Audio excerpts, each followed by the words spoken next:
दोस्तों ये Berlin series की पहला एपिसोड है। सीरीज़ की स्टार्ट होती है और दिखाया जाता है कि इसकी वाइफ जो होती है इनको डाइवोर्स दे रही होती है। रीज़न क्या होता है डाइवोर्स देने का ये तो बताया ही नहीं जाता है। खैर आगे देखते हैं। बर्लिन पेशे से एक चोर होते हैं जो बहुत ही बड़े चोरी को अंजाम देने वाले होते हैं, जिसके लिए वो एक टीम बनाए होते हैं 6 लोगों का। सीरीज में आगे बढ़ने से पहले सारे कैरेक्टर का नाम जानना बहुत ज़रूरी है, क्योंकि नाम जानेंगे तभी स्टोरी सुनने में भी मज़ा आएगा। सबसे पहले मिलते हैं हम कैमरन से, जो कि एक हार्ट ब्रोकर गर्ल होती है। किसी ने इनको छोड़कर चला गया होता है, जिसकी वजह से ये बहुत ही ज़्यादा स्ट्रेस में होती है और इस चोरी में इनका काम होता है एक्शन करना। दूसरी कैरेक्टर है जिसका नाम है केला, जो कि कंप्यूटर हैक करने में बहुत एक्सपर्ट होती है। ओवरऑल देखा जाए तो ये हैक करती है, जिसके लिए इसको हायर करते हैं बर्लिन। तीसरा कैरेक्टर है जो है रॉय। ये बचपन से ही अनाथ होते हैं, यानी कि 13 साल की उम्र में इसके पिता इसको घर से भगा दिए होते हैं, जिसके बाद ये बर्लिन के साथ ही शुरू से रह रहे होते हैं और अब तक बर्लिन के साथ ही रह रहे हैं। और इस चोरी को अंजाम देने में इसका काम सिर्फ है एक्शन करना। और चौथा कैरेक्टर है यहाँ पे देख, नाम है उसका ब्रूस। ये भी एक एक्शन ही करने वाला शख्स है, यानी कि तोड़ फोड़ करने में बहुत ही ज़्यादा एक्सपर्ट होता है, यानी भारी काम करने के लिए इसको हायर किया गया है और दिमाग से बिल्कुल ही खाली होता है। इसको क्या करना है बस इसको ऑर्डर दे दो यार कर देगा। और हमारा पांचवा कैरेक्टर होता है डेमियन, जो कि बर्लिन का दायां हाथ होता है। वैसे तो ये एक प्रोफेसर होता है जो कॉलेज में पढ़ाते हैं, पर ये फ्री टाइम में ये चोरी का प्लान बनाते रहते हैं। और छठे नंबर पे आते हैं हमारा बर्लिन सर, जो कि एक मास्टरमाइंड होते हैं इस गेम का, क्योंकि ये चोरी का प्लान बनाने में सबसे बड़ा मास्टरमाइंड यही होते हैं। खैर कैरेक्टर के बारे में तो हमें पता चल गया, अब आगे देखते हैं क्या होता है। देखते हैं ये लोग एक महल पहुंच जाते हैं जहाँ पे सारे अमीर लोग डिनर कर रहे होते हैं और ये लोग बताते हैं कि ये पुलिस है और यहाँ पे वारंट है इनके पास चेक करने का इस हॉल को, यानी कि इस महल को। सभी को ऐसा लगता है कि शायद ये पुलिस ही है। यहाँ का जो ऑनर होता है वो रेडी हो जाते हैं चेक करवाने के लिए महल को।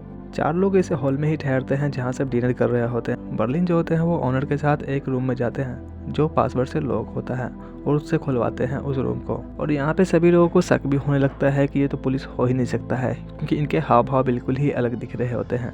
तभी बर्लिन उस ऑनर को बता देता है कि ये पुलिस में ऐसे नहीं है, दरअसल ये चोरी करने के लिए आए होते हैं। पर ये चोरी ज़्यादा कुछ नहीं करते हैं, बस एक वहाँ से पुराना मूर्ति ले लेते हैं प्रूफ के लिए और ये लोग वहाँ से चले जाते हैं। आगे देखते हैं ये लोग एक होटल बुक करते हैं जहाँ पे ये लोग चोरी का प्लान बनाते हैं सभी मिलकर कि किस तरीके से चोरी करना है। ये लोग $10 मिलियन का चोरी करने वाले थे और ये लोग चोरी करने वाले होते हैं एक नीलामी हाउस से, जहाँ पे सारे अनमोल खजाने रखे जाते हैं बहुत ही सेफ्टी के साथ। और ऐसे जगह से चोरी करना किसी आम आदमी के बस की नहीं है। और ये लोग जहाँ होटल बुक किए होते हैं उसके बगल में ही होते नीलामी हाउस के ऑनर का घर। सबसे पहले ये लोग प्लान बनाते हैं कि ये उन पर नज़र रखेंगे कि उनकी एक्टिविटी क्या होती है, पर उनके सामने दिक्कत ये आ रहा होता है कि जहाँ से उनको खजाना चोरी करना है वह चर्च के अंदर से होकर जाता है। और वो लोग फादर के पास जाते हैं और बताते हैं कि आपके चर्च के नीचे खजाना है जो कि बहुत ही अनमोल और बहुत ही ऐतिहासिक है। किसी तरह से यहाँ फादर भी कन्वेंस हो जाते हैं और खुदाई करने के लिए परमिशन दे देते हैं। और सबसे बड़ा प्रॉब्लम ये था कि ये सामने से चोरी बिल्कुल नहीं कर सकते, क्योंकि सामने सिक्योरिटी बहुत ही ज़्यादा होता है। चर्च की तरफ से एक दीवार जाता है जो नीलामी हाउस से जुड़ा हुआ होता है, तो इनका प्लान ये होता है कि वो दीवार को तोड़कर, यानी कि वहाँ से काट कर एक हॉल बनाएंगे जहाँ से सभी अंदर जा सकते हैं। और उसके बाद ही एक लॉकर आता है जिसके अंदर सारे अनमोल खजाने रखे रहते हैं नीलामी के लिए। और ये लोग उस तैयारी में लग जाते हैं पूरे ज़ोर दौर से। आगे देखते हैं कि बर्लिन अपना कैमरा सेट कर लेता है अपने रूम में, जिससे वो खिड़कियों के द्वारा उनके घर में देख रहे होते हैं कि वो क्या। एक और सबसे बड़ा चैलेंजेस आता है इनके सामने कि नीलामी हाउस का जो ऑनर होता है उनके फ्लैट में कैमरा सेट करना।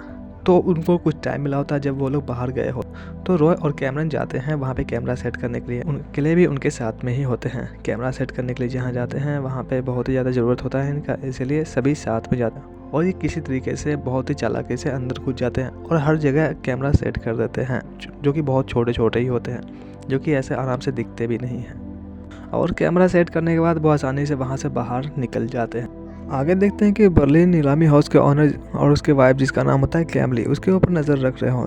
तभी देखते हैं उसकी वाइफ आधी रात में जग कर डांस कर रही होती है और उसके बाद वो बार में चली जाती है, जिसका पीछा करते हुए बर्लिन भी चले जाते हैं बार में। कहीं न कहीं बर्लिन को कैमली से प्यार होने लगा था, क्योंकि वो देखने में बहुत ही ज़्यादा अट्रैक्टिव लग रही थी इनको। और हम ये भी देखते हैं कि सारे क्रू मेंबर काम पे लग जाते हैं और जो कप चुरा कर लाया होता है उस महल से उसको चर्च के नीचे दफना देते हैं, ताकि वहाँ का जो फादर होते हैं उनको लगे कि सच में यहाँ पे खजाने हैं। और इनको काम करने के लिए टाइम दे दिया जाए। और जब फादर आता है वहाँ पे तो फादर को दिखाते हैं कि यहाँ पे देखो क्या निकला है। वो एक कप दिखाते हैं जो कि बहुत ही पुराना होता है। फादर को सच में लगता है कि यहाँ पे खजाना है छिपा हुआ और उनको काम करने के लिए परमिशन दे देते हैं। वास्तव में इन लोग का तो प्लान कुछ और ही था, जो कि फादर को बिल्कुल नहीं पता था कि ये लोग क्या कर रहे हैं। और हम आगे ये भी देखते हैं कि बर्लिन जो होते हैं वह कैमली का पीछा करना स्टार्ट कर देते हैं, क्योंकि इनको उनसे प्यार हो गया होता है। और वैसा टाइम पास करने वाला प्यार नहीं होता, ये सच्चा प्यार हुआ होता है जिसके अंदर बहुत ही मरे लोगों का शव होता है, यानी कि हड्डियाँ होती हैं। और सामने पानी भी दिखाई देता है, जिससे होकर इनको वहाँ तक पहुँचना है जहाँ पे दीवार है, और ये लोग उसी दीवार को तोड़कर उस नीलामी घर तक पहुँचने वाले हैं। और हम आगे ये भी देखते हैं कि जो फादर होते हैं अपने मुस्टंडे के साथ पहुँच जाते हैं इनके पास वो कप लेने के लिए, क्योंकि ये बहुत ही पुराना और अनमोल होता है। तो फादर ये चाहते थे कि वो सभी लोगों को पहले खुद ही दिखाए ताकि उनका नाम हो वहाँ पे, लेकिन इनको ये पता था कि अगर ये सभी को दिखाया गवर्नमेंट का नज़र यहाँ पे पड़ जाएगा, जिसके वजह से ये लोग यहाँ पे चोरी नहीं कर पाएंगे। पर किसी तरीके से फादर इन लोगों से ले ही जाते हैं, क्योंकि इनके साथ जो होते हैं मुस्टंडे खड़े होते हैं और ये लोग डर से दे देते हैं।